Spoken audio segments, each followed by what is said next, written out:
আসসালামু আলাইকুম। সম্মানিত এইচএসসি শিক্ষার্থীরা, তোমাদের আইসিটির যে চতুর্থ অধ্যায় রয়েছে একটি ওয়েব ডিজাইন পরিচিতি এবং এইচটিএমএল, এই দুটি সম্পর্কে আমরা একটু ইন্ট্রোডাকশন ধারণা নিব, যেগুলো কি আসলে। তো ওয়েব ডিজাইন পরিচিতি বলতে আমরা বুঝি যে আমরা যে কোনো একটি ওয়েবসাইটের আন্ডারে যে আমাদের অনেকগুলো ওয়েব পেজ রয়েছে, আমাদের একটি ওয়েবসাইট, এবং এই ওয়েবসাইটের আন্ডারে আমাদের অনেকগুলো ওয়েব পেজ রয়েছে। ওয়েব পেজ, এই ওয়েব পেজগুলি আমরা কিভাবে ডিজাইন করব, আমরা কিভাবে প্রদর্শন করব আমাদের ওয়েবসাইটে, সেই বিষয়টি, সেটা ডিজাইন, সেটা আমরা কিভাবে উপস্থাপন করতে চাই বা কত সুন্দরভাবে আমরা দেখাইতে চাই আমাদের ওয়েবসাইটটির যে ইউজার ভিউগুলো আছে। তো এই ওয়েব ডিজাইন সম্পর্কে জানতে হলে আমরা প্রথমে জানব যে আমাদের ওয়েবসাইট কি, এবং তাহলে ওয়েবসাইট কি যদি আমরা দেখি, তাহলে ওয়েবসাইট হচ্ছে এমন একটি সাইট যেটি একটি ডোমেইনের অধীনে, ডোমেইনের অধীনে একাধিক ওয়েব পেজ যদি আমাদের থাকে, একটি ডোমেইনের অধীনে একাধিক ওয়েব পেজ যদি আমাদের থাকে, একাধিক ওয়েব পেজ, তাহলে তাকে আমরা ওয়েবসাইট বলতে পারি। আচ্ছা, এই ওয়েবসাইটের মধ্যে আমাদের আবার অনেকগুলি ওয়েব পেজ রয়েছে। যেমন আমরা যদি কোনো একটা ওয়েবসাইটের নাম দেখি, যেমন একটা ওয়েবসাইটের নাম এক্সাম্পল হিসেবে আমরা দেখি যে facebook.com, যদি আমরা একটা ওয়েবসাইট দেখি, তাহলে এই ওয়েবসাইটের আন্ডারে অনেকগুলি ওয়েব পেজ রয়েছে।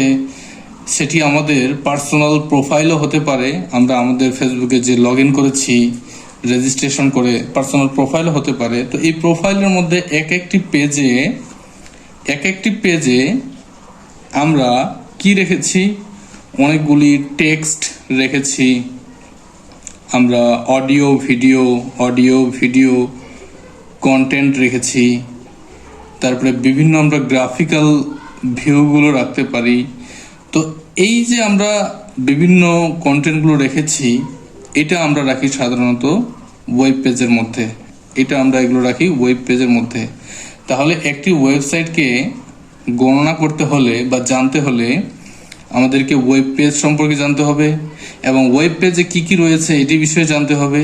যে একটি ওয়েব পেজে আমাদের অনেকগুলি লেখা, অডিও ভিডিও কন্টেন্ট এবং গ্রাফিক্যাল ভিউয়ের ভিত্তিতে একটি ওয়েব পেজ গঠিত, এবং কতগুলি ওয়েব পেজ নিয়ে আমাদের একটি ওয়েবসাইট গঠিত।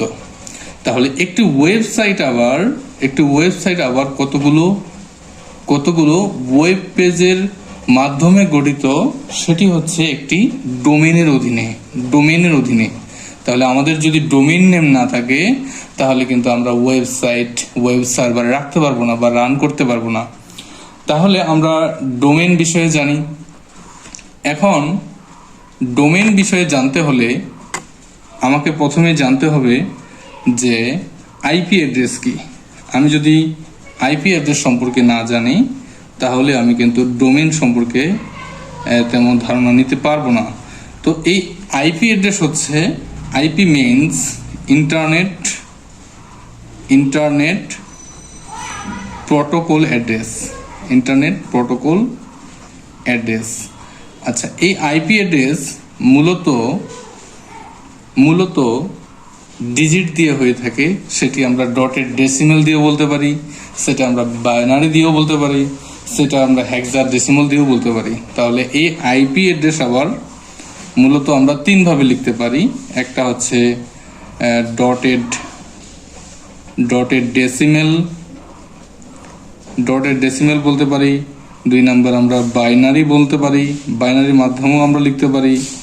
3 নঙে আমরা হচ্ছে হেক্সাডেসিমেল দিয়েও লিখতে পারি। হেক্সাডেসিমেল আমরা নিশ্চয়ই তৃতীয় অধ্যায়ে পড়ে এসেছি যে হেক্সাডেসিমেলে আমরা কিভাবে লিখতে পারি। আচ্ছা, তাহলে আমরা একটা উদাহরণ দেখি যে আমাদের একটা আইপি অ্যাড্রেস হলো এরকম যে 198.01.001.001 সাপোজ। তো এটা যদি আমার একটা আইপি অ্যাড্রেস হয়ে থাকে, তাহলে আইপি অ্যাড্রেস কিন্তু আমাদের পৃথিবীতে বা সার্ভারে ইউনিক, এটার বিকল্প কোনোটা হতে পারবে না। আমরা একটি শুধুমাত্র নিতে পারবো, এটি আমাদের যে কোনো কম্পিউটারের হতে পারে একটি আইপি অ্যাড্রেস ইউনিক, আবার যে কোনো ওয়েবসাইটের হতে পারে আইপি অ্যাড্রেস। তো এই আইপি অ্যাড্রেস এটি হলো ডটেড ডেসিমেল সংখ্যা দিয়ে। আবার এটাকে যদি আমরা বাইনারিতে কনভার্ট করে নেই, যে 001 বা 0001 বা 198 কি 10000 যা হয়, এক কথায় আমরা ক্যালকুলেশন করতেছি না, এটার ফরম্যাট রয়েছে। আমরা এই যে 1 2 4 8 এই মাধ্যমে ক্লিয়ার করে আমরা এই সংখ্যাটিকে যোগ করে এটা নিতে পারি। তো এটি গেল। আরেকটি হচ্ছে হেক্সাডেসিমেল। তাহলে এটার হেক্সাডেসিমেল নাম্বার কত, এটার কত, বা আমরা 10কে এ ধরি, 11কে বি ধরি, এভাবে করে আমরা এই প্রক্রিয়াগুলো এর আগে আমরা জানি। তাহলে এটা যদি হয় 9B বা 8A বা এরকম কিছু হেক্সাডেসিমেল হতে পারে। তো এই আইপি অ্যাড্রেস যদি আমরা ডটেড ডেসিমেলও ধরি, ডটেড ডেসিমেল যেটি, অথবা বাইনারি অথবা হেক্সাডেসিমেল, তো এইগুলি মনে রাখা আমাদের জন্য খুবই কষ্টসাধ্য ব্যাপার। এই কারণে আমরা কি করি, এই কারণে আমাদেরকে একটি আইপি অ্যাড্রেসের বিপরীতে একটি ডোমেইন নেম দিয়ে দিয়েছে। কারণ ডোমেইন নেম হচ্ছে মনে রাখা খুবই সহজ। যেমন ফেসবুকের ডোমেইন নেম হচ্ছে কি facebook.com। তারপরে আমরা যদি ইউটিউবের দেখি, তাহলে ইউটিউবের ডোমেইন নেম কি youtube.com। আচ্ছা, তাহলে এই বিষয়গুলি আমাদের গেল যে আমরা ডোমেইন নেম ব্যবহার করি। কারণ হচ্ছে যে আমাদের যেহেতু একটি ওয়েবসাইটের নাম দিয়ে আমরা গুগলে সার্চ করব, তাহলে আমরা আইপি অ্যাড্রেস দিয়ে না করে আমরা ডোমেইন নেম দিয়ে সার্চ করে আমাদের ওয়েবসাইটটি আমরা দেখতে পারি। তো এখন একটি ডোমেইন নেমের আন্ডারে আমরা এখন একটু দেখব যে আমাদের ডোমেইন নেমের আন্ডারে আমরা কি কি দেখতে পারি। আমাদের ডোমেইন নেমের আন্ডারে আমরা দেখব যে সাপোজ একটি আমরা যদি দেখি যে ফেসবুকে দেখি, তাহলে আমাদের কি ছিল https, এটা এরকম ছিল www.facebook.com। আচ্ছা, তাহলে এই ডোমেইন নেমটার যে পরিচিতি পর্ব রয়েছে, যে এটি প্রথম পার্টটি, এটি হচ্ছে একটি প্রোটোকল, হাইপারটেক্সট ট্রান্সফার প্রোটোকল।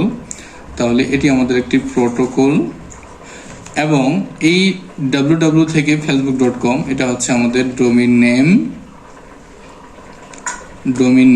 এই ডোমেইন নেমটি কোথায় আছে, ওয়ার্ল্ড ওয়াইড ওয়েবে রয়েছে। এবং এখানে আমরা দেখি কিছু যে এটার পরে আমরা যদি হোমে যাই, অথবা আমরা যদি কোনো একটা ভিডিও কন্টেন্টে যাই যেটার নাম যদি হোমে থাকে, তাহলে এই হোম হচ্ছে আমাদের ডিরেক্টরি পাথ। এবং আমরা কোনো একটি নির্দিষ্ট ফাইলের মধ্যে যদি ক্লিক করি, সাপোজ এখানে আমাদের রয়েছে index.php যদি থাকে, তাহলে এটি হবে আমাদের ফাইল। এবং এই ডোমেইন নেমের মধ্যে এটি ওয়ার্ল্ড ওয়াইড ওয়েব, এবং .com যেটি রয়েছে এটি হচ্ছে আমাদের এক্সটেনশন। মানে আমি কি টাইপের ডোমেইন নেম নিয়েছি, টাইপটা বোঝাবে। তাহলে এটা কমার্শিয়াল। যদি আমরা আরেকটা আমরা যদি লিখি যে https, তারপরে হচ্ছে www, একটি ওয়েবসাইট নিলাম যে SPSC, suppose Saint Philips high school and college Dinajpur dng.edu.bd।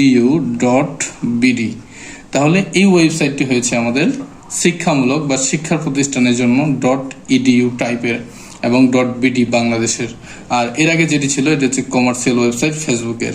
তাহলে এখানে আমরা দেখব আমাদের ডোমেইন নেম হচ্ছে এই অংশটুকু, এবং এখানে যদি কোনো কিছু ডিরেক্টরি পাথ থেকে থাকে, যেমন টিচার্স নামে ডিরেক্টরি পাথ রয়েছে, তাহলে এটা ডিরেক্টরি পাথ। এবং টিচার্সের যে একটা ইমেজের নাম, সাপোজ যে যার নাম হতে পারে image.png, এটা হচ্ছে ফাইল, এবং এটা হচ্ছে আমাদের হাইপারটেক্সট ট্রান্সফার প্রোটোকল। তো এটা আমরা ডোমেইন নেম জানি, এতটুকু অংশ হচ্ছে আমাদের ডোমেইন নেম। এই অংশটুকু ডোমেইন নেম আমরা বলতে পারি।